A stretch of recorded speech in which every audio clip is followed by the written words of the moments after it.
My wife Sarah ran off with my brother Keith, leaving me her dying son.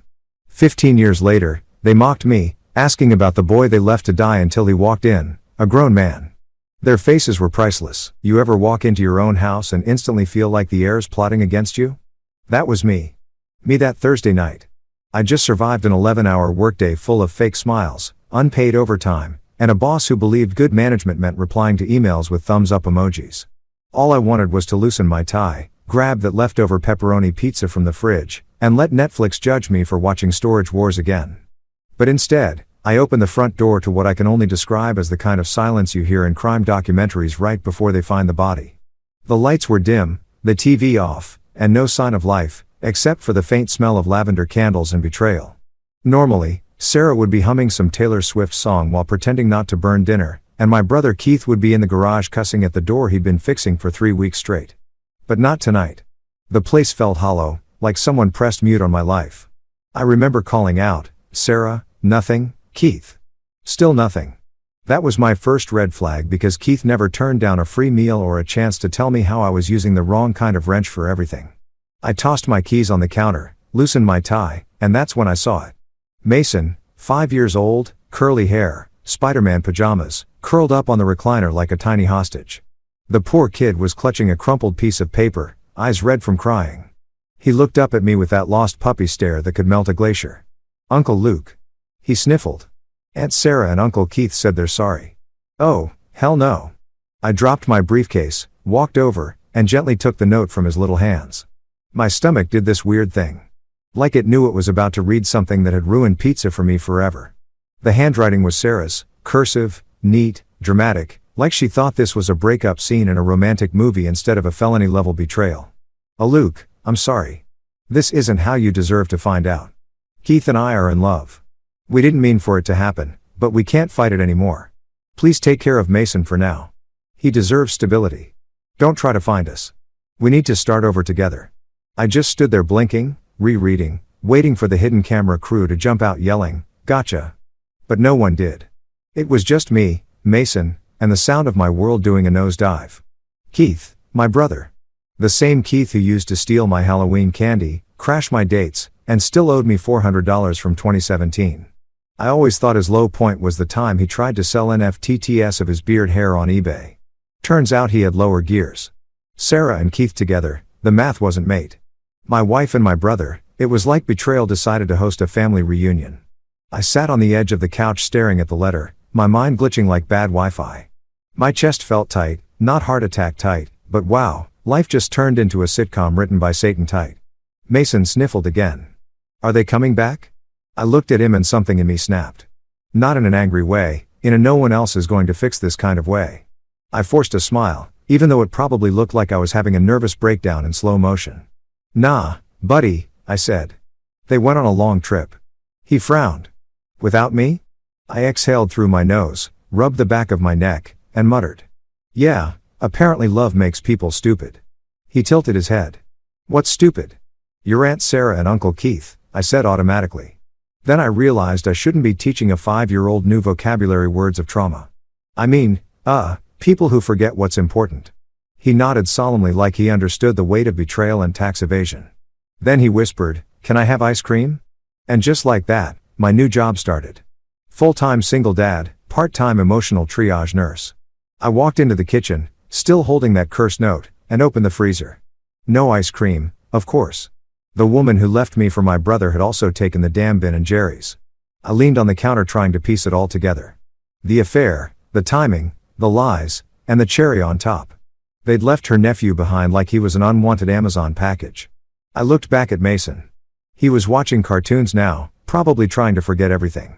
His little feet swung off the recliner, too small to touch the floor. That image stuck with me. This tiny kid abandoned by adults who were supposed to love him. I'd been betrayed, sure, but he'd been discarded. There's a special place in hell for people like that. I poured us both bowls of cereal because that's the only dinner left in the emotional survival handbook. As we ate, I tried to think of what to do next. Call the cops? Nah, what would I even say? Hi, my brother ran off with my wife. Can you send a therapist and maybe a flamethrower? I thought about calling Mom, but she'd just say, I always knew Sarah was too skinny to be trustworthy, and Dad would probably mail me a pamphlet about forgiveness, which I'd promptly use as kindling, so I kept quiet. After Mason went to sleep, I sat there on the couch staring at our wedding photo. Sarah was smiling, her head tilted just so, like she'd practiced that look in a mirror. Keith had been my best man that day. He gave a speech about brotherhood and loyalty. If irony had a face, it'd be his. I remember thinking how he'd always envied me. My steady job, my house, my marriage. He'd once said, "You make it look easy, man." Guess he decided to try it himself. I poured myself a drink. Whiskey neat. The kind of drink that burns enough to remind you you're still alive. The clock ticked past midnight, and my house felt foreign, like I'd stepped into someone else's nightmare. My wedding ring suddenly weighed 10 pounds. I took it off, set it on the counter next to the note, and said out loud, "Well, Keith, you finally fixed something. My marriage." I don't know if it was the whiskey talking or the sheer absurdity, but I started laughing like ugly laughing. The kind that sounds half hysterical, half sane, because honestly, who gets replaced by their brother? Me. That's who. Luke the loyal. The guy who lent his brother money and his wife patience. Both never returned. Eventually, the laughter died down, and I just sat there listening to the hum of the fridge. Then, I noticed Mason's Spider-Man backpack by the door. Inside were crayons, a half-eaten sandwich, and a note from his mom. "Lisa, thanks for watching him again, sis. You're a lifesaver. He's been coughing a bit, but it's fine. I'll pick him up Sunday. Lisa, the sister-in-law who cried about her son's terminal illness 6 months ago. The same illness that apparently didn't stop her from posting vacation selfies with hashtags like #healing in Hawaii. I brushed it off back then because Sarah swore Lisa was telling the truth. But now I wondered if the entire family was allergic to honesty. I leaned back and muttered, "Guess lies run in the genes." The next morning hit me like a freight train of reality. Mason woke me up at 6 a.m. holding a frying pan. "Can you make pancakes?" I blinked at him, hair sticking up like I'd lost a fight with gravity. "Kid, I barely make coffee without violating fire codes." He giggled totally unfazed. "I can help." And somehow, between flour explosions and a burned spatula, we made something that vaguely resembled pancakes. He grinned. Syrup all over his face. And for a moment, the world didn't feel like it had ended. It just shifted. That's when it hit me. Sarah and Keith were gone, but Mason was still here. And despite the chaos, he trusted me. He looked at me like I was some kind of superhero, a broke, emotionally scarred superhero with no cape and a stack of unpaid bills. But still, after breakfast, I cleaned up the mess and grabbed my phone. Sarah hadn't texted. Keith hadn't called. They'd really done it. Vanished. Maybe that should have broken me. But instead, I felt something else. Clarity. If they thought I'd crumble, they didn't know me at all. They'd handed me a wrecked life and a scared kid. Fine. I'd rebuild it better, stronger, louder. And every laugh, every win, every damn pancake would be proof that their betrayal didn't kill me. It just gave me purpose. I walked outside, the morning air sharp and cool. The neighborhood was waking up, sprinklers hissing, dogs barking, the usual suburban symphony. I looked at the empty driveway where Keith's beat-up truck used to sit and smiled bitterly. "Guess it's just us now, kid," I said under my breath. From behind me, Mason yelled, "Can I have ice cream for lunch?" I turned around, grinning. "You know what? Sure, why not? It's a new world order." He cheered like I'd just declared a national holiday. And maybe, in a way, I had. That night, after Mason fell asleep, clutching his stuffed dinosaur, I stood by the window, staring out into the dark. I wasn't sure where Sarah and Keith had gone, or why betrayal always traveled in pairs. But one thing was clear. They didn't take my backbone with them. I picked up the note one last time, folded it neatly, and tucked it into a drawer. Not as a keepsake, as evidence. Because one day when the dust settled and karma finished its rounds, I wanted to remember exactly where it all began, with a letter and a silence too loud to ignore. You ever look back on a memory and realize you were the biggest idiot in the room? Yeah, that was me 6 months before my wife and my brother pulled their little Houdini act. Back then, life still looked normal, boring, predictable. We fight over takeout, kind of normal. I had no clue the universe was just stretching before the sprint. It started with a phone call from Lisa, Sarah's older sister. Picture a human panic button with Wi-Fi access. She was crying so hard I thought she'd accidentally glued herself to something again. "Luke," she sobbed. "It's Mason. The doctors say it's bad. Really bad." Now, I'm not the type to laugh at bad news, but Lisa had a track record. This was the same woman who once called 911 because her son sneezed twice. But this time, she threw in the phrase that makes everyone's brain short-circuit. Rare blood disorder. Sarah dropped her phone like it burned her. "We have to go," she said, already grabbing her keys like she was auditioning for Fast and Furious, Suburban Panic. We drove to Lisa's house, which looked like Pinterest had thrown up. Glitter candles, fake plants, inspirational quotes like live, laugh, love on every wall. If love cured diseases, Mason would have been immortal by now. Lisa greeted us at the door with mascara rivers down her face and a wine glass that was way too full for someone dealing with tragedy. "He's sleeping," she whispered. "The doctor said he might not have much time." I remember walking into Mason's room, heart pounding.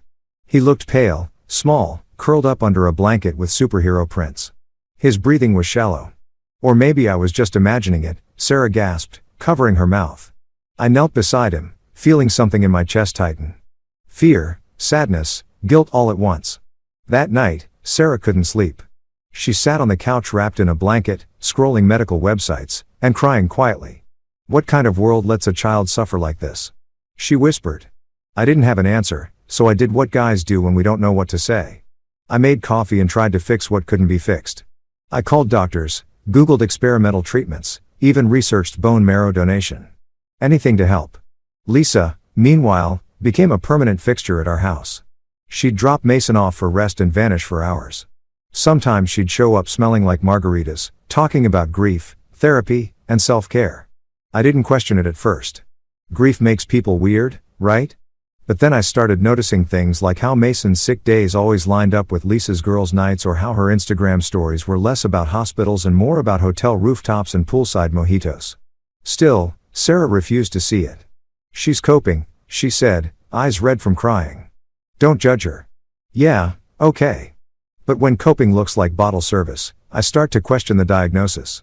Weeks passed and Mason didn't get worse. In fact, he looked fine, better even. He'd run around the house laughing, eating jelly sandwiches, and playing video games. But every time I brought it up, Sarah shut me down. "You don't understand how rare diseases work, Luke. They can look fine one minute and crash the next." "Sure, and my car runs better after I ignore the oil change light." Then came the doctor visits.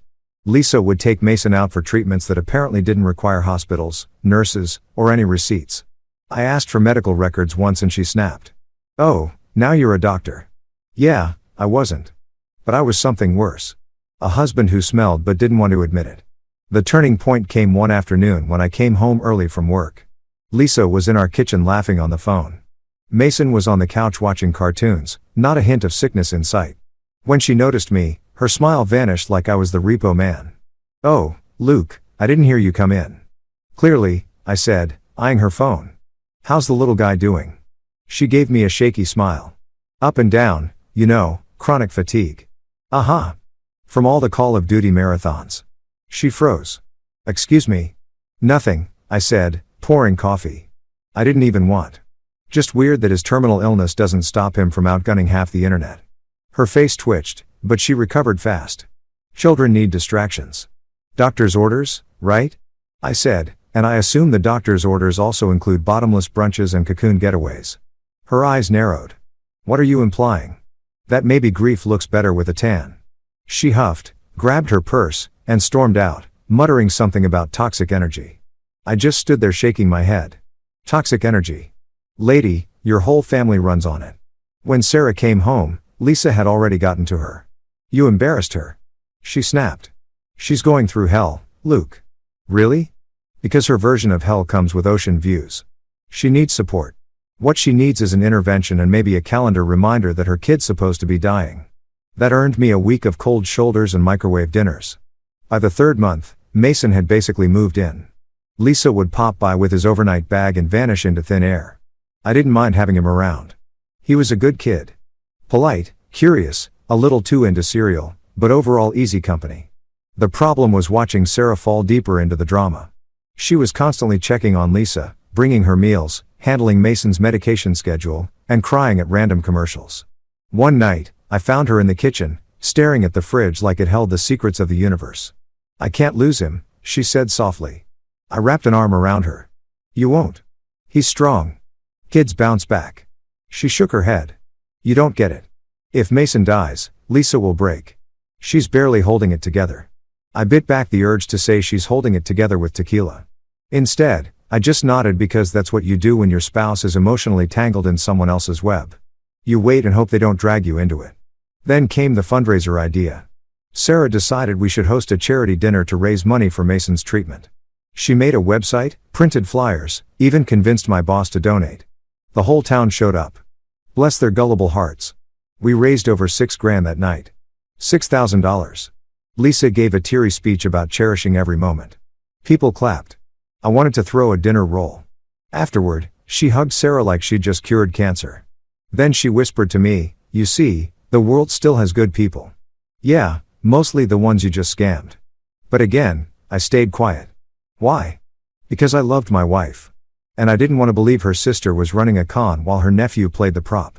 That night, while cleaning up, I found something that made my blood run cold. A receipt from a luxury spa in Lisa's purse. Date, same day as Mason's supposed hospital appointment. I slipped it into my pocket like a spy, unsure what to do next. The next morning, I casually dropped it on the counter. Lisa must have dropped this. Sarah picked it up, read it, and frowned. So what? So she was at a spa during his chemo appointment. She said the clinic was relaxing. Yeah, it's called a spa. Sarah, we fought for 2 straight hours. She accused me of being heartless. I accused her of being naive. In the end, I apologized because husbands do that when they're tired and just want pancakes. But deep down, something had shifted. I started paying attention. Every time Lisa mentioned a hospital, I'd ask which one. She'd mumble something vague like the downtown one. When I offered to drive them, she'd say, "It's too emotional." When I called the supposed doctor's office, it didn't exist. That's when I knew Mason wasn't sick. Lisa was lying. But proving it was another story. Sarah was in too deep, emotionally invested, financially involved, spiritually committed to the lie. I figured I'd wait, gather evidence, and drop the truth like a nuke. But I didn't expect the universe to beat me to it. A week later, Lisa announced she was taking a personal retreat.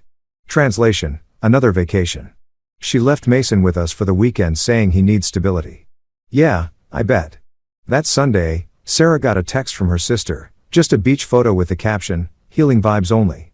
I didn't say a word. I didn't have to. I just showed her the screen. And for the first time, I saw a doubt in her eyes. Later that night, Sarah sat in bed, quiet. "Do you think she lied?" she finally asked. I didn't sugarcoat it. "I think Mason's healthier than both of them combined." She didn't answer, but she didn't argue either. The silence was new, uncomfortable, but honest.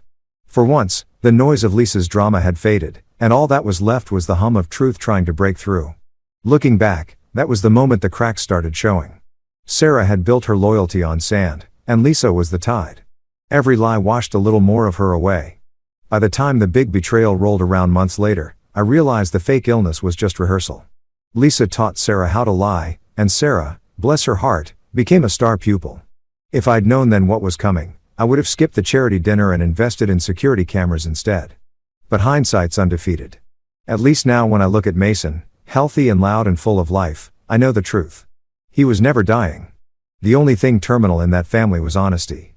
And trust me, some diseases don't need a cure. They need a mirror. There's no manual for suddenly becoming a single dad to a 5-year-old who thinks vegetables are a government conspiracy. One day, I had a wife who handled the grocery list and argued about throw pillows. The next, I had Mason, a pint-sized tornado with sticky fingers and the energy level of a nuclear reactor. If life had a plot twist button, someone had hit it hard. The first morning after Sarah and Keith's little Bonnie and Clyde escape, I woke up to a crash in the kitchen. I stumbled in wearing sweatpants and a t-shirt that said sarcasm loading, only to find Mason standing on the counter trying to pour himself cereal. The bowl was upside down, milk everywhere. And the kid looked at me like, "Yeah, this is fine, buddy," I said, rubbing my eyes. "We do gravity the other way around here." He blinked at me, holding the carton like it was evidence. "I wanted breakfast." "Well, congratulations. You've created abstract art." I grabbed a towel and started mopping up. "Next time, let's keep both feet on the ground and see what happens, huh?" He nodded, solemn as a judge. "Okay, but can we get pancakes tomorrow?" "Sure," I said, because lying to children is how adults survive. That was day 1 of my new job, fatherhood. No experience required. The title came with 0 training, no HR department, and definitely no sick days. The hardest part wasn't the cooking, cleaning, or explaining why you can't feed goldfish cereal. R.I.P. Captain Bubbles. It was the silence. Every night after Mason went to bed, the house felt too big, too empty. There were still pictures of Sarah on the wall, her smile frozen mid-lie. I thought about taking them down, but Mason liked them. "That's Aunt Sarah," he'd say proudly, not knowing she'd swapped family for betrayal. I couldn't tell him the truth. How do you tell a 5-year-old that the people who were supposed to love him just used him like a prop in their soap opera? So, I played along. I said she was traveling. I said Keith was helping her. Lies necessary once. In between balancing work, laundry, and emotional try-off, I tried to figure out how to raise a kid. I googled how to parent a child not technically yours and got results that ranged from call a lawyer to start a blog. Neither helped. The first weekend I took Mason grocery shopping. You know how single dads in commercials look calm, smiling while their kid helps pick apples? Lies. Pure propaganda. Mason treated the grocery store like a NASCAR track. He grabbed everything within arm's reach. Cereal, candy, dog toys. We didn't even have a dog. When I told him no, he crossed his arms and said, "But mommy said yes." Yeah. Well, mommy also said forever. Look how that turned out. We got to the checkout line, my cart overflowing with chaos, and the cashier smiled at me like I was a rookie firefighter holding a flamethrower. First time shopping with a little one. "Is it that obvious?" I asked. She smirked. "You look like you fought a grocery war and lost." "Feels accurate," I said. When we got home, Mason asked if we could build a fort in the living room. I said, sure, figuring it would distract him. 3 hours later, my couch cushions had become Fort Freedom, and I was trapped inside with a 5-year-old general armed with juice boxes. Somewhere between his giggles and my fake surrender, something strange happened. I laughed. Really laughed. The kind of laugh that had been missing for months, buried under lies and work emails. That night, as I tucked him into bed, he said, "You're funny, Uncle Luke." "Don't tell anyone," I whispered. "It'll ruin my reputation." He giggled and fell asleep mid-laugh. I sat there a while just watching him breathe. Maybe this wasn't the life I planned, but damn it, it was real. The next few weeks were trial by fire. I learned the delicate art of getting a kid to eat something green without bribery. I discovered that nap time is more of a suggestion than a rule. And I realized bedtime stories are just adult therapy with plot twists. But for every meltdown, there was a moment that made it worth it. Like when Mason drew a picture of us, me, him, and a weird L-looking dog he apparently wanted and wrote my family in crayon at the top. I stared at that picture for a long time. It hit me right in the chest. I wasn't just a babysitter. I was at his person. One night after a particularly chaotic bedtime involving toothpaste wars and missing pajamas, I sat down with a beer and my thoughts. I hadn't heard from Sarah or Keith. No calls, no texts, no "we made a mistake" messages. I figured they were off living their new fantasy. Probably in some cheap motel arguing over who forgot to pack deodorant. Part of me wanted revenge. The other part, the exhausted pizza for dinner part, just wanted peace. But every time I looked at Mason, I realized something. The best revenge was being the one who stayed. It's funny how fast you adapt. Within a month, I had a system. Wake up, breakfast, drop Mason at preschool, work, come home, dinner, bedtime story, collapse. I started getting good at stuff I'd never done before. I could pack a lunch that didn't look like a food crime. I could braid hair. Okay, maybe not well, but close enough that Mason's teacher didn't call CPS. He started calling me Dad by accident one morning. He said it softly like he was testing the word. I froze mid-sip of coffee. "What did you say, bud?" He blushed. "I meant Uncle Luke." I smiled, pretending it didn't feel like my heart just melted into a puddle. "That's okay," I said. "You can call me whatever you want." He nodded. "Okay, Dad." And just like that, something in me clicked. I wasn't his uncle anymore. I was his home. Of course, not everyone saw it that way. My mom called one evening after hearing the gossip. "Luke, you're not responsible for that child. His mother should. His mother's too busy sipping tequila." I interrupted. "Still, this isn't your burden to bear." "Mom," I said, glancing at Mason building Lego towers in the corner. "He's not a burden. He's the only part of this mess that's innocent," she sighed. "You've always been too soft."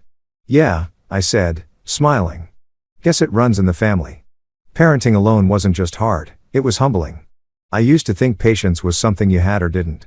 Turns out patience is something you grow right next to the gray hair. Every tantrum taught me that love isn't just hugs and smiles. Sometimes it's sitting on the floor with a crying kid and saying, "Yeah, life sucks, but we'll get through it." There were nights when I'd crash on the couch after he was asleep, staring at the ceiling, wondering what kind of man I'd become. I wasn't a husband anymore. I wasn't just a brother or an employee. I was a dad to a kid who wasn't even mine by blood, but felt like he was carved straight out of my heart. One Friday night, I found Mason sitting by the window looking out at the stars. "What are you doing, bud?" I asked. "Waiting," he said. "For what?" "For Mommy and Aunt Sarah. They said they'd come back." My throat tightened. I sat beside him. "You know what? Sometimes people say things they don't mean, but that's okay because I'm here." He frowned. "You won't leave?" I shook my head. "Not a chance." He smiled. Small but real. "Then I'm not scared anymore." That was it. The moment that changed everything. In that instant, I stopped being the guy picking up the pieces and became the man building something new. The next morning, Mason asked if we could make pancakes again. I groaned, remembering the last time involved flour explosions and emotional damage to my kitchen. But I agreed. This time though, we got it right. Golden, fluffy, and edible. He looked up at me with syrup on his chin and said, "You're the best cook ever." "Tell that to the fire alarm," I muttered. But inside, I was grinning. Every day after that, I stopped counting what I'd lost and started noticing what I had. We had our little routines. Saturday cartoons, Sunday park trips, late night ice cream emergencies. He'd tell me jokes that made no sense, and I'd laugh anyway. And somewhere in that chaos, I found something I hadn't felt in a long time. Peace. Sometimes life doesn't give you what you asked for. It hands you something better wrapped in chaos and calls it growth. By the time 6 months rolled by, Mason had gained weight, learned to ride a bike, and stopped asking about Sarah. He'd talk about his future now. Astronaut, firefighter, maybe even dinosaur doctor. Still unclear on what that meant. As for me, I stopped being the guy who was left behind. I was the guy who showed up. And let me tell you, that's a promotion no baby shower could ever celebrate. If parenting teaches you anything, it's that something feels off as a sixth sense you should never ignore. 3 months into my accidental fatherhood journey, that feeling hit me like a truck with a PhD. Mason was getting stronger. Sure, he laughed more, ate better, and had enough energy to power a small city. But there was this pale look about him, this tiredness that didn't match the rest of his personality. He'd go from bouncing off walls to zoning out like a kid watching a documentary about grass. And call me paranoid, but after surviving the great betrayal of Luke and Sarah 2020, I didn't trust coincidences anymore. It started on a Sunday morning. Mason was sitting at the table poking his eggs like they owed him money. "You okay, bud?" I asked. "My tummy hurts," he mumbled. I frowned. The kid usually ate like a competitive eater on cheat day. "Since when?" "Yesterday. And I'm sleepy." Sleepy, pale, stomach pains. Yeah, I'd seen enough TV medical dramas to know that either he was dying or my cooking was. I ruled out food poisoning because I'd used actual eggs this time, not the powdered stuff from my bachelor survival kit. Still, I wasn't taking chances. "All right," I said. "We're going to see a doctor." He blinked. "Am I dying?" "No," I said. "But your attitude might be," he giggled, which reassured me a little, but I still threw him in the car and drove to the clinic like a man on a mission. I was half expecting a generic urgent care visit. In, out. Here's some Tylenol. Don't Google symptoms. But then we met her. Dr. Michelle Evans. Late 40s, sharp eyes, the kind of woman who probably scared lies for a living. Her office smelled like disinfectant and judgment. She looked over Mason's chart, then at me, and said, "So tell me everything." I gave her the whole saga. The fake disease, the grieving aunt, the sister with the emotional support, Margarita. She listened without interrupting, occasionally jotting notes while giving me the kind of look that says you've been through some serious soap opera nonsense, sir. When I was done, she sighed. "Let's run some tests just to be sure." "Sure," I said. "Test for what?" "Everything," she replied with the calm authority of someone who's already 10 steps ahead. 2 hours, 1 blood draw, and 3 juice boxes later, Mason was watching cartoons in the waiting room while I stared at the wall, trying not to spiral. Dr. Evans came back holding a file. Her expression was unreadable, which I've learned is medical code for you're about to learn something life-changing. "Mr. Hale," she began. "Luke," I corrected. "Mr. Hale sounds like a man who pays his taxes early," she smirked. "All right, Luke, here's the thing. Mason doesn't have a blood disorder. Not now. Not ever. My brain short-circuited. Come again. She handed me the report. He's malnourished severely. His body's been starving for months. That's why he's pale, weak, tired, not because of some rare illness. He's been neglected. I stared at the paper like it might rewrite itself if I blinked hard enough. Malnourished. The word hit me harder than the night I found that damn letter. You're saying he's sick because no one fed him? She nodded grimly. Consistently underfed, possibly emotional neglect, too. Whatever his caretakers told you was a lie. Caretakers? God, that word burned because those caretakers were my wife and her sister. I sank into the chair, jaw clenched. Images flashed through my mind. Sarah fussing over Mason's medication. Lisa crying about Dr. Bill's. Both of them playing Florence Nightingale while this kid wasted away.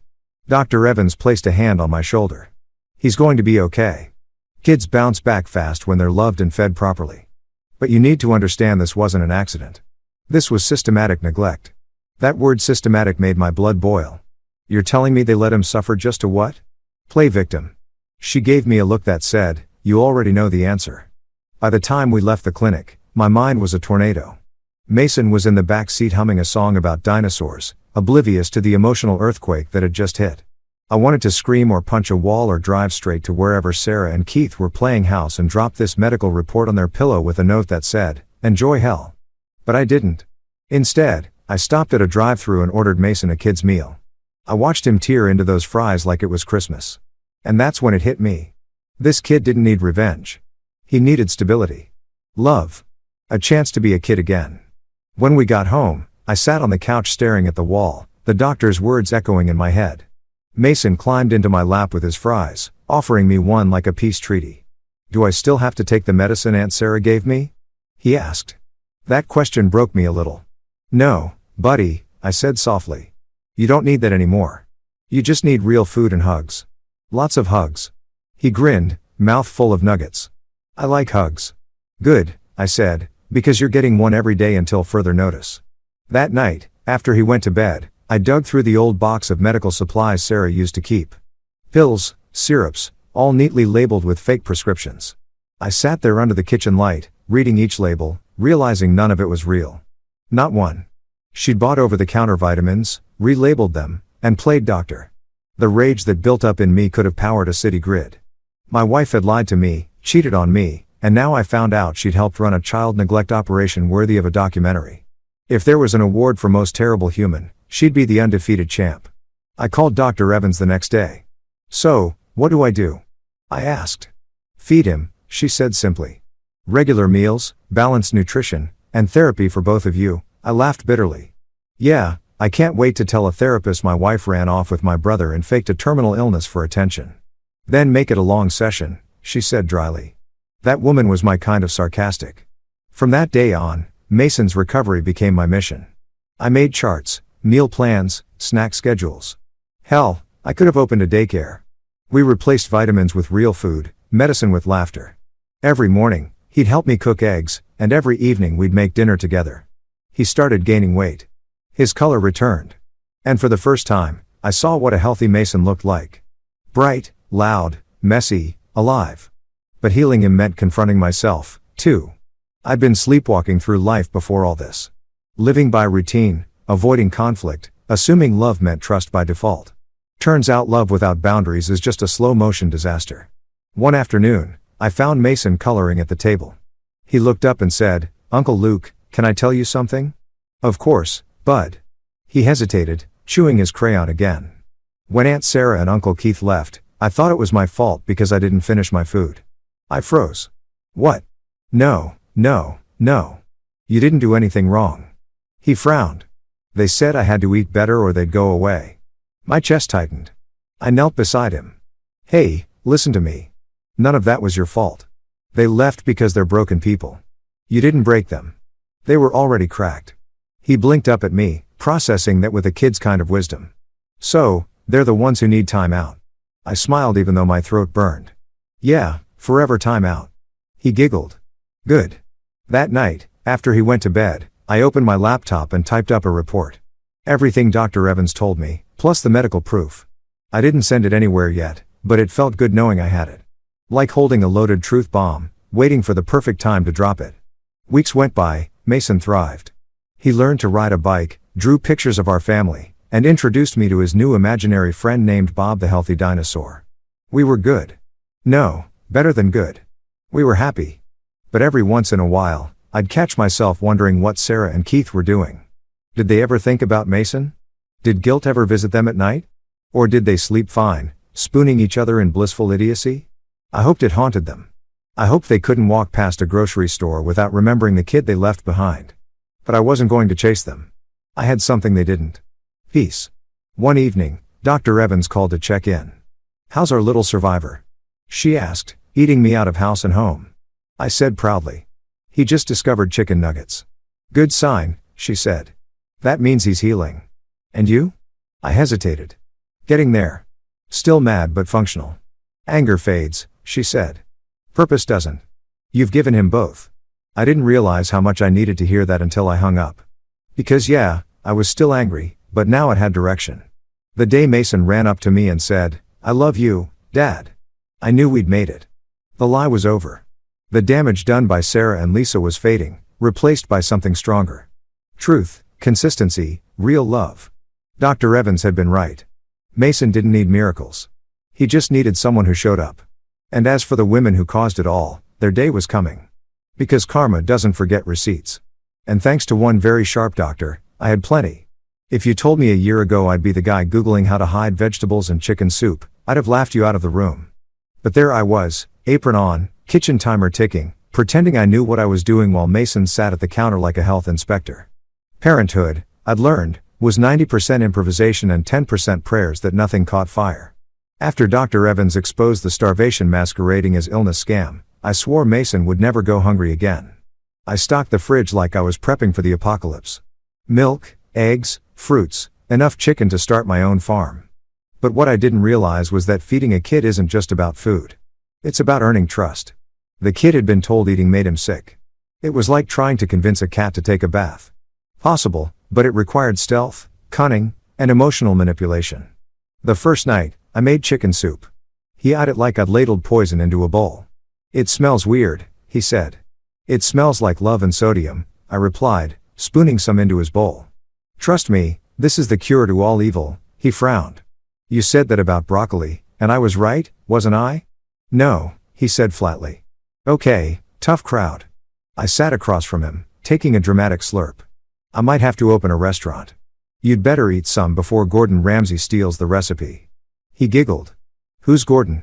"Someone who yells at people for burning toast. My spirit animal." Slowly, cautiously, Mason dipped his spoon in and took a sip. His eyes widened. "It's good." "Don't sound so surprised," I said. But inside, I was doing victory laps. It wasn't just soup. It was the first step toward healing for both of us. From then on, dinner became our nightly adventure. Some nights were wins, spaghetti, pancakes, tacos. Others were experimental. I once tried making meatloaf and ended up with something that looked like a crime scene. Mason named it the Blob. We laughed so hard I forgot I'd nearly burned down the kitchen. But through the chaos, we built something solid, a rhythm, a bond. Mornings were a different kind of battle. Getting a 5-year-old dressed and ready for school made war strategy look simple. Mason had opinions, strong ones, about socks, cereal brands, and the correct number of chocolate chips and pancakes. One morning, I found him sitting on the floor in his underwear, refusing to move. "Not going," he declared. "You're going," I said, tying my tie with one hand and trying not to spill coffee with the other. "Nope." "Why not?" "My tummy says no." "Your tummy is a liar," I said. "Your tummy also said no to broccoli and yes to ice cream for dinner." He crossed his arms. "Ice cream never lies." I stared at him for a long second, then sighed. "You got me there." Eventually, bribery won. It always does. I promised him an extra bedtime story and suddenly education was worth it. Being both parent and provider wasn't easy. I'd drop him off at preschool, rush to work, juggle meetings, then pick him up at 5 o'clock and switch gears instantly from employee Luke to dad Luke. Sometimes I'd sit in the car, just breathing, mentally shifting between the two worlds. My boss Harris started noticing. "You look tired, Hale," he said one day. "Thanks, Harris. That's my skincare routine. Exhaustion." He laughed. "Rough nights. You ever try reasoning with a 5-year-old about bedtime? It's like negotiating with terrorists." To his credit, Harris gave me more flexibility. Take the morning slow, he said. Family first. That hit me. Family. The word had felt hollow since Sarah left. But Mason was changing that. We weren't blood, but we were bound by something stronger. Choice. After work, we had a ritual. Dinner, dishes, disaster movie. We'd eat, clean, and then watch something with explosions. Transformers, Jurassic Park, or Mason's favorite, Home Alone. He'd laugh every time the burglars slipped, and I'd laugh because his joy was contagious. Weekends became boot camp for everything I didn't know about parenting. I learned how to bandage knees, assemble Lego sets, wrong, apparently, and attend birthday parties without losing my mind. Parents at those parties were a different breed. All smiles, yoga pants, and passive-aggressive cupcakes labeled organic. When I introduced myself as Mason's uncle, there was always that look, pity mixed with curiosity. One mom whispered, "Single parenting? Bless your heart." I smiled politely. "Oh, I'm fine. I get all the hugs and none of the in-laws." That shut her up fast. The turning point came one rainy Saturday. Mason caught a cold, the kind that turns a child into a human tissue dispenser. His little nose was red, his eyes watery, and his energy gone. He lay on the couch watching cartoons wrapped in a blanket burrito. I panicked like any new parent does. I called Dr. Evans. "He's sneezing every 5 minutes, I said. "Congratulations," she said dryly. "He's human. Give him soup, fluids, rest. Not everything's a crisis." Easier said than done. I hovered like a helicopter with Wi-Fi. Every cough had me checking his temperature. He finally looked at me and said, "Uncle Luke, you're acting weird." "I'm not weird." I lied, rearranging the tissue box for the third time. "You're doing that thing where your eyebrows get scared." I blinked. "I don't have scared eyebrows." He giggled, then coughed, and I nearly dialed 911 out of habit. But by nightfall, the fever broke, and he was back to asking for pizza. Relief hit me like a wave. I made him a fresh bowl of soup and sat beside him. "Why do you make soup every time I'm sick?" he asked. "Because it's magic," I said. "It fixes everything."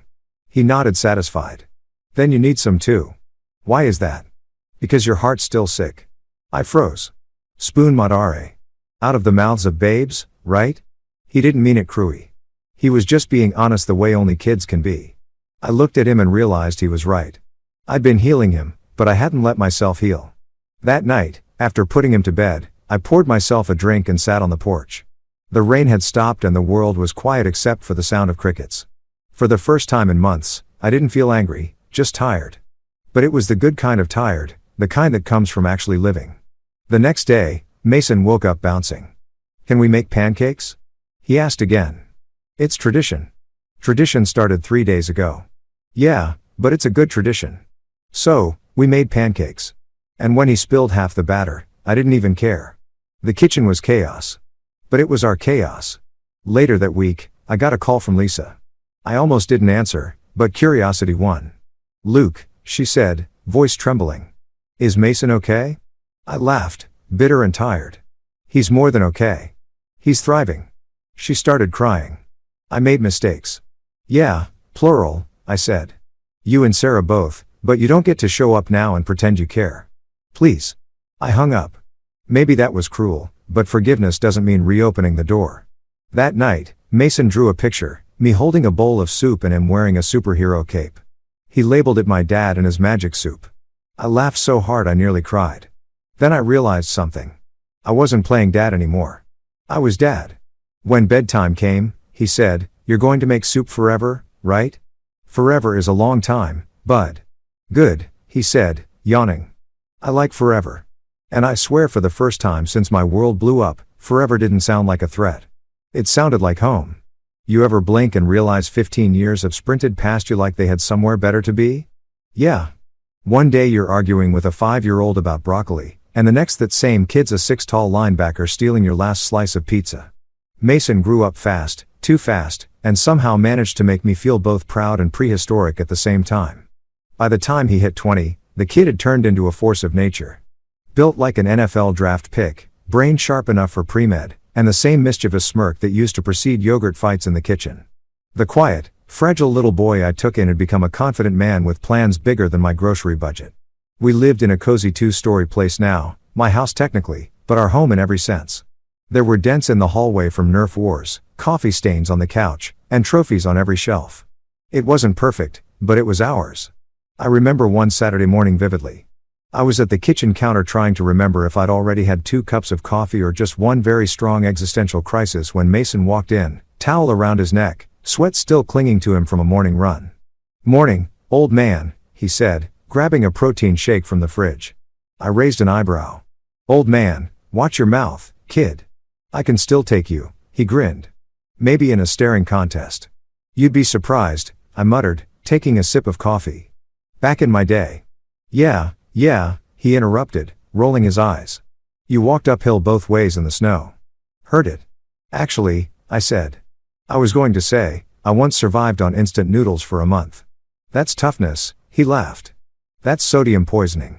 It was moments like that, the playful back and forth, that reminded me how far we'd come. We'd built something real from the ashes of lies. Mason wasn't just my kid by circumstance anymore. He was my legacy. He was also the reason I hadn't gone fully gray yet, though he tried. One night, we were at a diner, his favorite post-workout ritual. He was scrolling through his phone, and I was pretending to read the menu, even though I always ordered the same thing. Then he said, "Hey, Dad." That word still hit me like a warm punch to the chest. "Yeah, you ever think about them?" The them hung heavy in the air. Sarah, Keith, the ghosts of my old life. I hadn't said their names in years. Not out loud.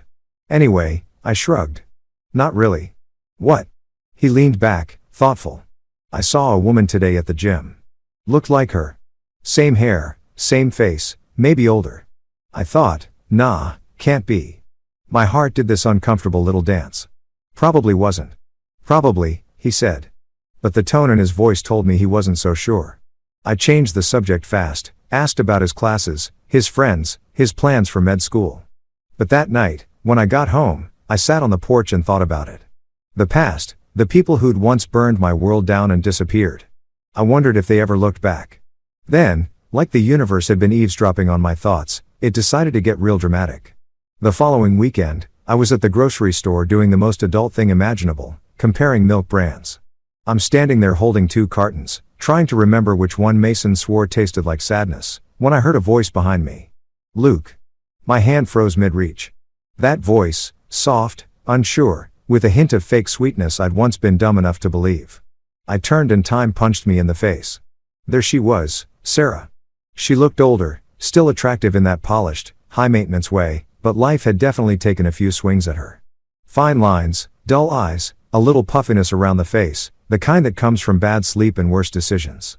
And next to her, Keith, my brother, the man who'd once promised to have my back and instead took my wife. He was bolder, thicker around the middle, and wearing a golf shirt 2 sizes too tight. His face had that permanent red tint of someone who thought light beer was hydration. For a moment, none of us spoke. It was like running into your past mistakes at full speed. Then Sarah smiled. That same fake polished smile. "Wow, Luke, you look good." "Still have both kidneys," I said, "so yeah, doing great." Keith forced a laugh. "Man, it's been what, 15 years? 16. I said because of course I'd counted. Sarah's eyes darted nervously. "We didn't expect to see you here." "Really?" I said because I live 10 minutes away. You know, in the city where you both abandoned a 5-year-old. Wild coincidence. She flinched.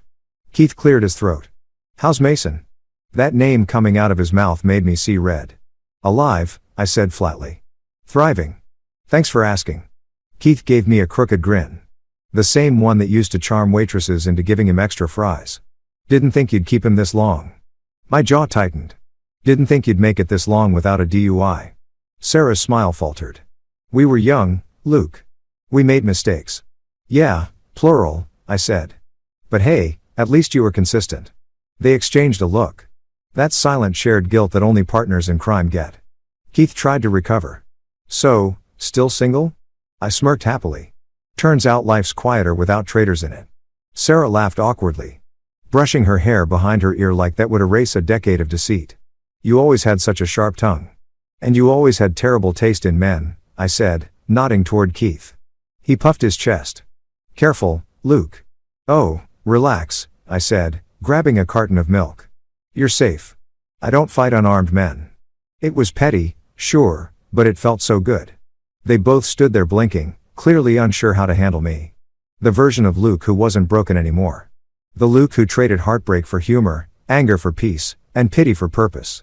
Sarah finally said, "We've been through a lot." "Me, too," I said. "Mostly therapy and therapy bills, worth every penny." She hesitated. "I heard about Mason. Heard he's doing well." I raised an eyebrow. "From who?" "The ghost of common decency." She frowned. "You don't have to be cruel." "Actually," I said, smiling faintly, "I kind of do. It's part of the healing process." Keith shifted uncomfortably. "You still hold grudges, huh?" "No," I said, setting my milk in the cart. "I hold receipts." And with that, I turned to leave, fully intending to end the conversation there.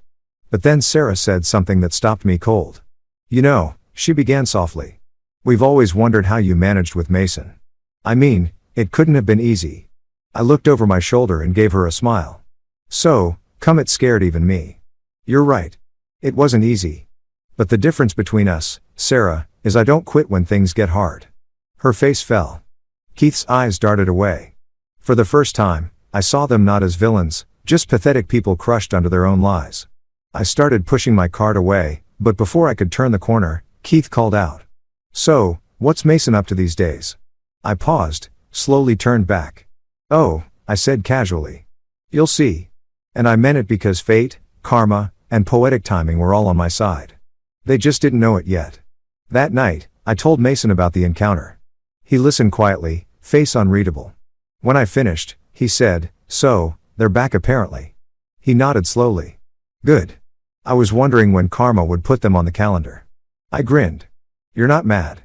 He shook his head. "Mad? No, but I do hope they run into me someday." "Well," I said, raising an eyebrow. "Funny you should say that because as much as I tried to leave the past behind, it looked like the past wasn't done crashing my grocery trips just yet." And something in Mason's smirk told me that when that day came, the reunion would make the Milk All Showdown look like a warm-up act. You know that thing people say about karma being patient? Turns out karma shops at the same grocery store as I do. The very next week, I found myself right back in that fluorescent lit jungle, standing between the milk and yogurt aisles, face to face with the ghosts of bad decisions past, Sarah and Keith. They hadn't changed much since our awkward Milk All reunion. Sarah still had that "I moisturized but don't apologize" glow, and Keith still looked like a man who could lose a fight with a treadmill. I was hoping the encounter would be brief, maybe a polite nod, a passive-aggressive smile, and then I could grab my 2% and leave, but nope. These two had come armed with arrogance and boredom, the most dangerous combo known to man. Heath grinned first. That old smug tilt of the chin that used to mean he was about to borrow money or ruin a family gathering. "Luke," he said as if we were old pals bumping into each other at a barbecue. "Didn't expect to see you again so soon." "I live here," I said dryly. "In the city, not the dairy aisle, though the yogurt's more honest company."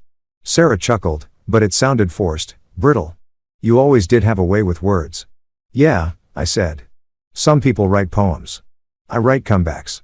I tried to sidestep, but Keith moved his cart right into my path, pretending to look at a shelf of cheese sticks. So he said casually, "You really still raising Mason? Thought that was a temporary thing." I blinked. "Temporary thing? You mean the child you abandoned like last week's leftovers?" Sarah frowned. "Don't be dramatic, Luke." "Oh, sorry," I said. "You're right. The correct term is felony neglect." "My mistake," Keith snorted. "You always were sensitive and you always were useless," I said. "Glad to see some things haven't changed." He stepped closer, lowering his voice. "Look, man, I get it. You're still sore about what happened, but people move on." I raised an eyebrow. "People move on. Siblings don't move in." Sarah rolled her eyes. "Can we not do this here?" "Oh, no. Let's absolutely do this here," I said. "Right between the yogurt and the regret section. Seems fitting." The people nearby were starting to notice. A mom with a toddler in her cart pretended to read the label on almond milk while clearly eavesdropping. An older guy from produce peeked around a corner like he was watching daytime TV. Sarah leaned on her cart, her tone turning syrupy sweet. "So tell me, Luke, still single?" I smiled. "Still allergic to narcissists?" That got a few chuckles from the bystanders. I didn't plan to have an audience, but since I did, I figured I might as well give them a show. Keith crossed his arms. "Guess Mason didn't turn out great, huh?" I tilted my head. "Why?" Because he's not out here stealing wives or skipping out on kids. Sarah's mouth dropped open. You don't have to be cruel. Oh, trust me, I said. If I was being cruel, you'd need a therapist and a lawyer by now. That's when Keith smirked. The kind of smirk that says, I think I'm about to win this argument. Which was funny because history clearly showed he'd never won anything that didn't involve dumb luck. Come on, man. You're acting like you're some kind of hero. You got stuck with a kid that isn't even yours. That's not noble. That's pathetic. For a second, I didn't even reply. I just looked at him. The silence stretched until even the hum of the refrigerator seemed to pause. Then I smiled. Calm. Dangerous. You know what's pathetic, Keith? Running off with your brother's wife and then thinking you've upgraded. You two deserve each other. Half a conscience each. Maybe you make a whole person. Sarah gasped. Keith's smug expression cracked. I leaned closer and lowered my voice. And for the record, Mason's doing just fine. Better than both of you combined. You'll see. Sarah blinked. What's that supposed to mean? You'll find out, I said, turning my cart. But of course, fate wasn't done stirring the pot. Keith followed me to the checkout line like an annoying mall salesman. You always were dramatic, he said. I turned, sighing. And you always were background noise. Go away. He scoffed. You're still angry. You know what that means, right? You're not over her. I laughed. Actually laughed. Buddy, the only thing I'm not over is how dumb I was for trusting you. But don't flatter yourself. These days, I need you too like I need food poisoning. He opened his mouth, probably to say something about forgiveness or moving on, but I cut him off with a smirk. Tell me, Keith, you still sleeping with one eye open? Can't imagine sharing a bed with someone who's already cheated on one brother. Statistically, you're next. That shut him up. The cashier, a college kid with blue hair, nearly dropped his scanner, trying not to laugh. Sarah grabbed Keith's arm, glaring at me. You've become bitter. Wrong again, I said. I've become better. Bitter's what happens when you fail to learn. You two are experts in that department. I paid for my groceries, bagged them myself, and gave the cashier an apologetic grin. Sorry for the drama, she whispered. Don't be. That was better than Netflix. As I walked toward the exit, I could still feel their eyes burning holes in my back. But instead of anger, I felt lighter, freer. I realized that for the first time in forever, I wasn't the guy who'd been betrayed. I was the guy who'd survived it, outgrown it, and was finally getting the last laugh. Of course, karma wasn't quite done. As I pushed my car to the car, I heard Sarah's voice again, sharper now. You think you've won, Luke? You think raising that boy makes you better than us? I stopped, turned, and smiled. No, raising him doesn't make me better. It makes me what you'll never be. Decent. That one landed hard. I loaded my groceries, climbed into my car, and sat there for a moment. My heart was pounding, but it wasn't anger. It was adrenaline. Closure, maybe. A long overdue dose of justice served cold, right next to the frozen piece. When I got home, Mason was on the couch, laptop open, studying. You okay? He asked, glancing up. Yeah, I said, setting the bags down. Ran into some old acquaintances, he raised an eyebrow. Acquaints? Or the people we don't mention after dark? I smirked. The latter, he grinned. How'd it go? Oh, you know, I said, pulling out the milk. They tried small talk. I tried sarcasm. Pretty sure I won. He laughed. You always do. I hesitated, watching him for a second. They asked about you. He looked up. Really? Yeah, I said. They think you're not doing great. He leaned back, a slow smirk spreading across his face. Then maybe it's time to prove them wrong. I grinned. Oh, trust me, you already have. He stood, closing his laptop. You know, Dad, I used to think the best revenge was showing up to their door one day with success written all over me. But now, I think the best revenge is just living well and letting them hear about it. Smart kid, I said. Who taught you that? He shrugged. Some old guy who can't cook meatloaf, but knows a thing or two about surviving betrayal. I laughed, tossing him a grocery bag. Watch it, smartass. He caught it easily. So, what's for dinner? Chicken soup, I said automatically. He groaned again. Tradition, I said. Also, I didn't buy anything else because a couple of idiots cornered me in the dairy aisle. He shook his head, amused. You really need to switch stores. Maybe, I said, but this one has excellent revenge acoustics. We both laughed, and as I started unpacking, I realized something. The circus might have followed me to the supermarket. But for the first time, I wasn't the clown. I was the ringmaster. And the show was just getting started. I didn't plan on seeing Sarah and Keith again so soon. But life apparently thought I deserved an encore performance. 2 days after the Gabrielle debacle, I was at a local cafe nursing my sanity through caffeine therapy. When who strutted in? But the dynamic duo of regret and stupidity. They were dressed like life had gone on. Keith in his signature golf shirt because apparently he thought khaki was a lifestyle, and Sarah in that same smug confidence she used to wear like perfume. I swear they had radar for my peace. I saw them before they saw me, and my first thought was I could pretend I'm invisible. But then fate, being the sarcastic playwright it is, decided that would be too easy. Keith spotted me mid-sip. Luke. Well, if it isn't my favorite brother. I almost spit out my coffee. Favorite brother? You've only got one. Genius. Sarah laughed, brushing her perfectly styled hair. Wow. You're still full of jokes, huh? Yeah. I said, standing up. You're still full of something, too. It just doesn't smell like humor. They blinked. Perfect. I had their attention. Keith tried to play peacemaker. His voice smooth in that fake way people use when they're trying to convince you not to punch them. Look, Luke, we didn't mean to upset you at the store. You upset me? I asked, incredulous. Buddy, you couldn't upset me if you tried. I've been through therapy, heartbreak, and raising a teenager. You're just background noise now. Sarah frowned. We just wanted to clear the air. Oh, so now you're into climate change activism, I said. Good for you, Luke. Come on, she said, her tone slipping into that patronizing sing-song voice that once fooled me. It's been years. We've moved on, haven't you? I tilted my head, smiled, and said, you're standing here explaining yourself to the man you betrayed. I'd say I've moved further than you. A few customers nearby turned their heads. The barista paused mid-foam. Oh, we were about to make this everyone's entertainment. Keith crossed his arms, clearly annoyed. You think you're better than us now, don't you? No, I said calmly. I know I am, he chuckled. You really think raising that kid makes you some kind of saint? Not a saint, I said, sipping my coffee. Just a decent human being, which in your family is apparently rare. Sarah's jaw tightened. You don't know everything, Luke. Oh, you mean the part where your sister faked her kid's terminal illness and you helped cover it up? No. Yeah, that was a fun discovery. My favorite part was finding out your miracle medication was just over-the-counter vitamins. Sarah froze. Keith blinked, confused. Wait, what? I grinned. Oh, you didn't know, did you? Turns out your wife, my ex-wife moonlighted as a medical fraudster. Mason wasn't dying. He was starving. I found out after you two skipped town. Doctor said neglect was the diagnosis. You know, your family really should stop using tragedy as a hobby. Sarah's face drained of color. Keith's confusion twisted into something else.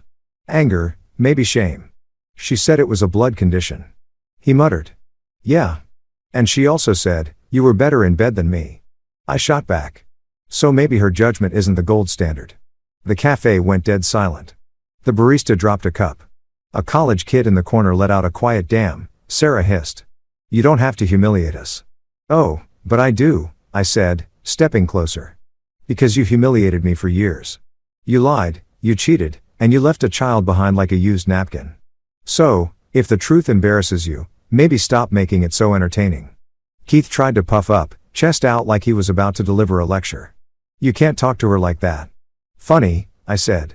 You didn't say that when you were sneaking into my house to do a different kind of talking. Sarah gasped. God, Luke, you're so bitter. Bitter? No, I'm better. Big difference. One needs therapy. The other pays for it. Keith's voice wavered.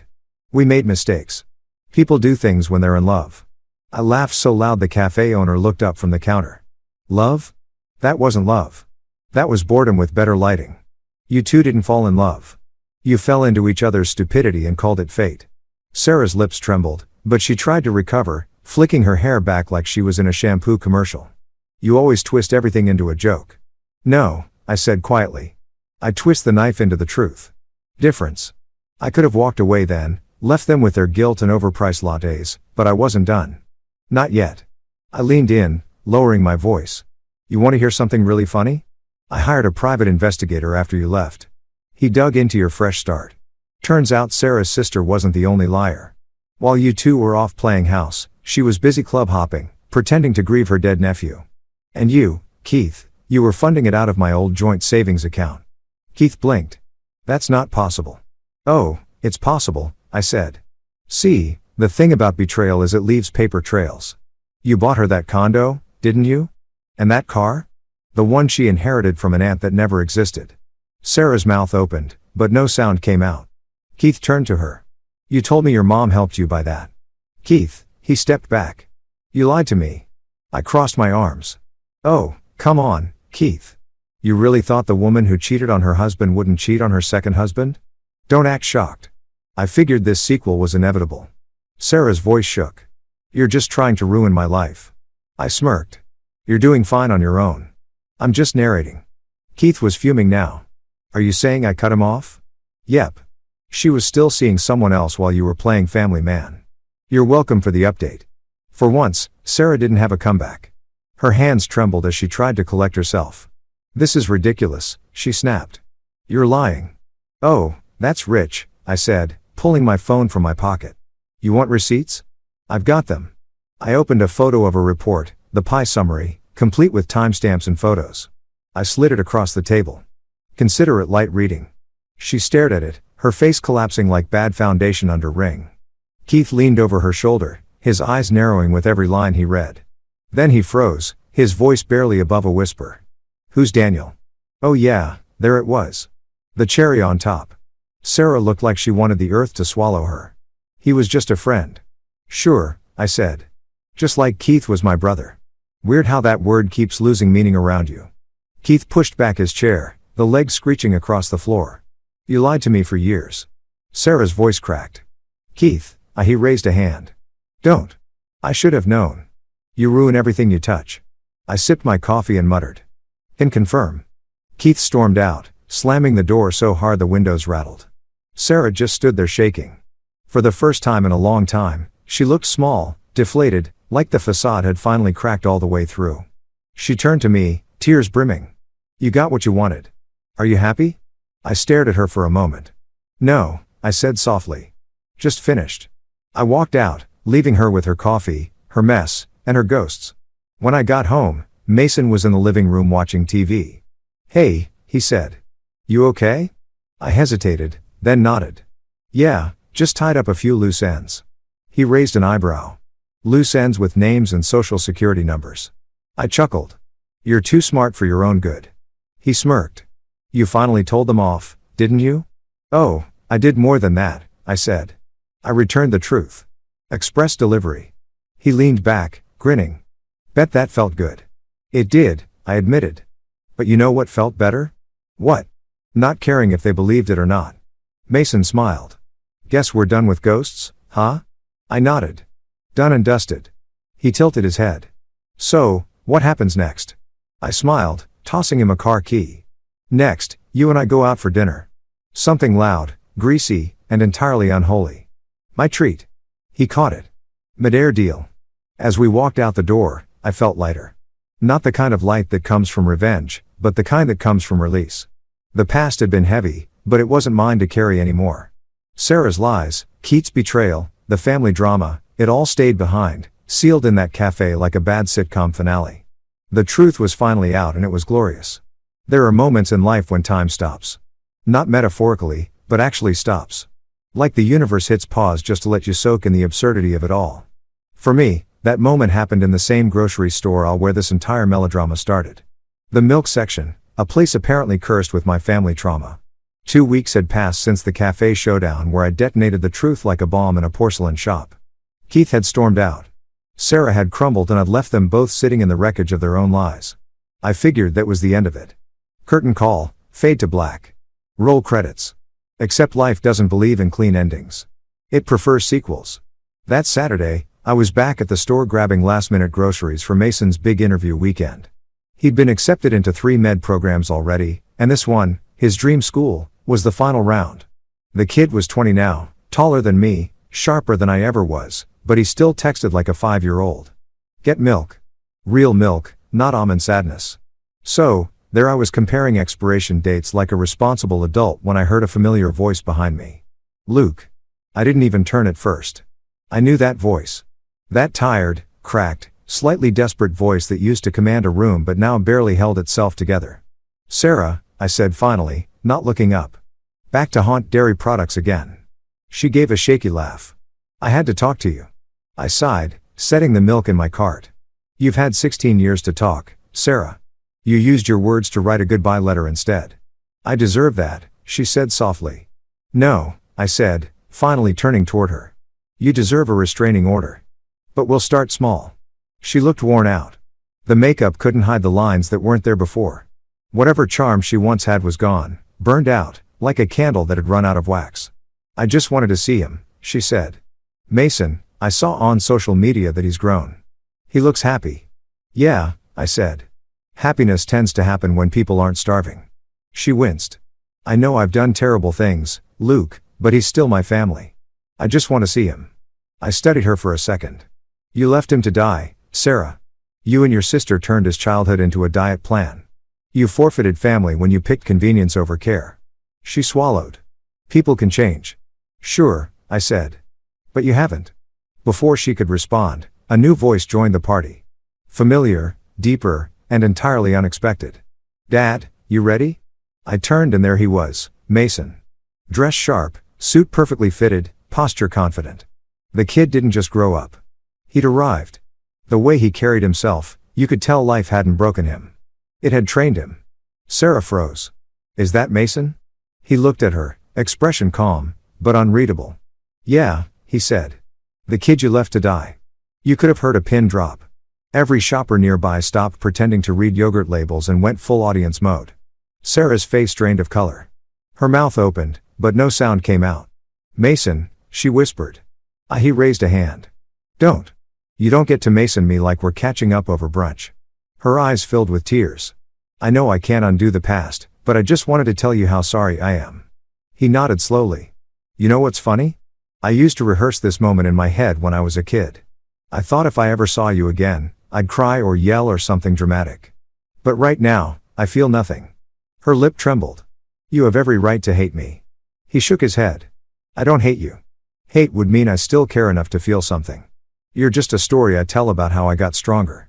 Oof. That line hit harder than anything I could have scripted. I glanced at Sarah. She looked like someone had sucked the air out of her lungs. "Mason," she said softly. "Please, I just want to explain." He cut her off, his voice steady but cold. "Explain what? That you and Aunt Lisa lied about me being sick? That you let me starve while you partied? Or that you disappeared with my uncle, and left me with a man who wasn't even my dad, but became one anyway?" She opened her mouth, closed it, then whispered, "I was scared." He laughed, a humorless sound. "You were selfish. Don't confuse the two." Keith appeared out of nowhere then, like bad timing was his superpower. He looked rough, puffy face, eyes tired, shirt untucked like he'd been sleeping in his car. "What's going on?" he asked, scanning the scene. Sarah turned to him. "It's Mason. He's here." Keith froze. For a second, the same dumb smirk tried to climb onto his face, but it didn't make it. "Wow," he said awkwardly. "You've grown, kid." Mason tilted his head. "You don't get to call me that." Keith frowned. "Come on, I know." Mason said, "You were the guy who taught me what betrayal looks like. Congratulations." Lesson stuck. Keith looked like he wanted to argue, but realized there was no comeback for that. He turned to me instead. "So what, Luke? You filled his head with hate for us." I stepped closer, smiling just enough to be unsettling. "No, Keith. I filled his stomach with food and his heart with truth. Turns out that's all it takes to erase you." He scowled. "You think you're better than us?" "I don't think it," I said. "I know it. And deep down." "So, do you?" Sarah grabbed Keith's arm. "Let's just go." But Mason wasn't finished. "Actually, before you go," he said calmly, "I have something to say." They both turned toward him. He took a breath, voice firm but clear. "I used to think my life started the day you left me, but that's not true. My life started the day he stayed." He pointed to me. "You two taught me what love isn't. He showed me what love is." Sarah's tears spilled. "Mason, please."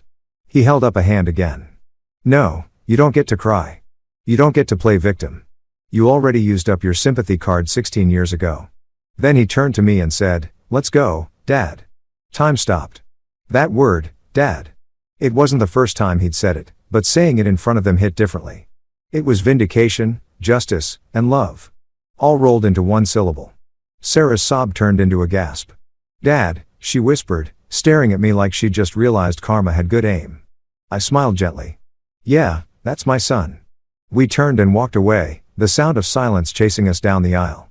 The shoppers went back to pretending they weren't emotionally invested, but the looks on their faces said it all. They just watched a live episode of Family Feud, Consequences Edition. Outside, the sun was blinding, the air crisp. Mason exhaled, shoulders relaxing. "You okay?" I asked. He nodded. "Yeah, that felt good." "Yeah," I said, grinning. "You hit them harder than karma ever could," he laughed softly. "Guess I learned from the best." As we loaded the groceries, he said, "You know, I don't think I ever really got to thank you." "For what?" I asked. "For staying, for saving me, for making sure I never turned into them." I felt my throat tighten. "You don't have to thank me, kid. You saved me, too." He smiled, closing the trunk. "Still think I should have let you handle that milk all drama alone." I chuckled. "No, I think the milk has finally witnessed some justice." He looked at me, eyes bright. "You think they'll ever change?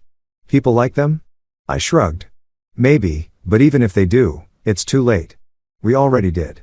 As we drove home, the silence wasn't heavy anymore. It was peaceful. The kind of silence that comes when everything you've ever wanted to say has finally been said.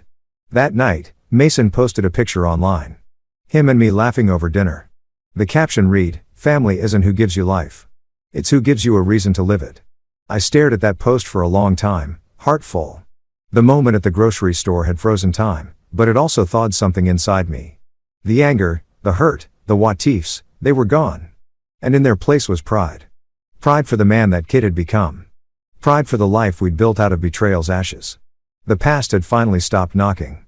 The present had answered instead. Revenge gets a bad rep. People think it's all fire, fury, and slow-motion explosions like an action movie. Truth is, real revenge is quieter. It's a steak dinner you savor while your enemies are choking on microwave noodles. It's peace disguised as victory. A few months after the grocery store showdown, the ripples finally caught up to the people who started the storm. News travels fast in small towns and faster when it's scandal-shaped. Keith and Sarah's power couple reputation cracked like cheap glass, and everyone who used to smile at them in public started crossing the street instead. I didn't celebrate.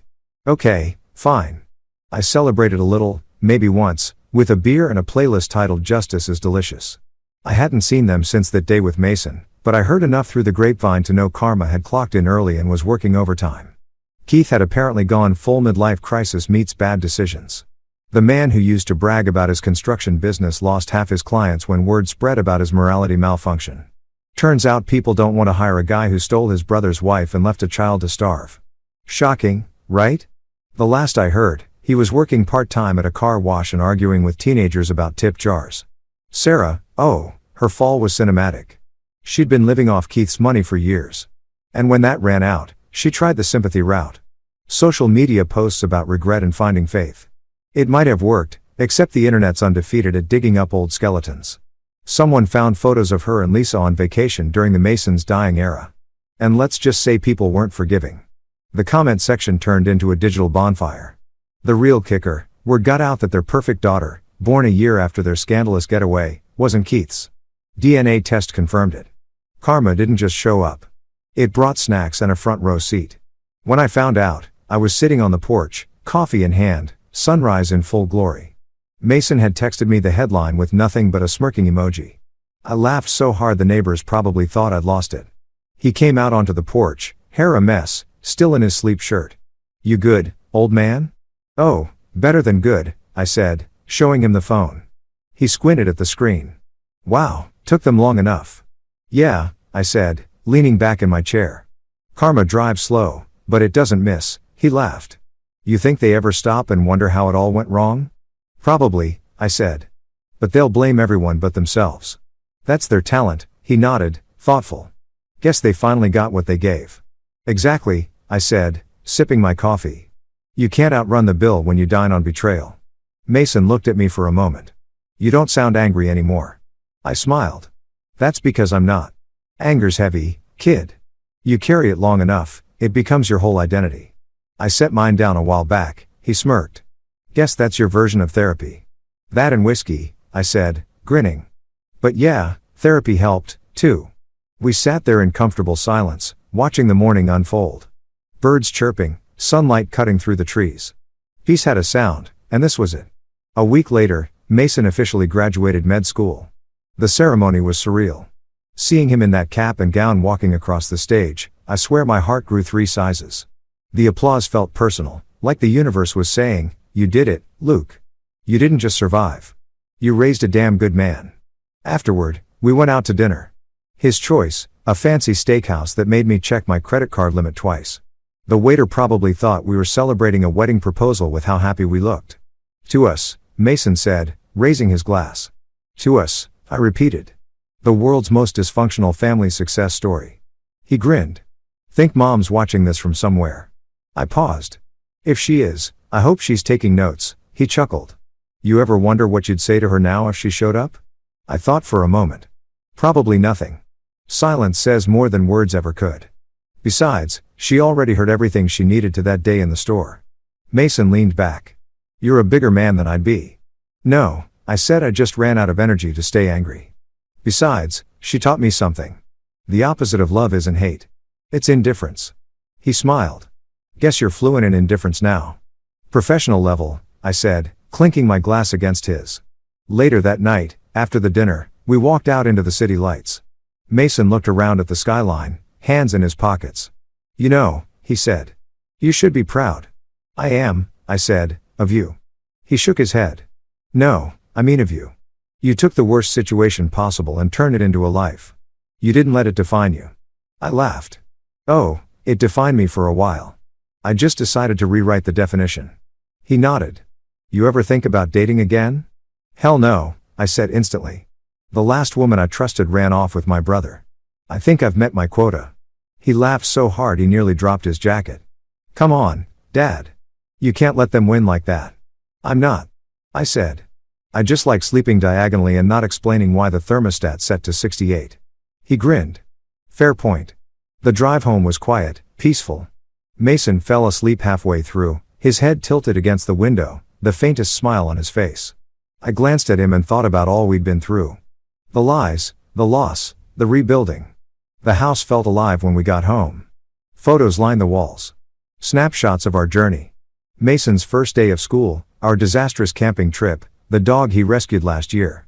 No ghosts left, no reminders of Sarah, just proof that life could be rebuilt from ruins. Later that week, I got a call from an unknown number. Against my better judgment, I answered. "Luke," the voice was small, fragile. "Sarah," I said, recognizing it instantly. "You shouldn't be calling me. I just wanted to say thank you." "For what?"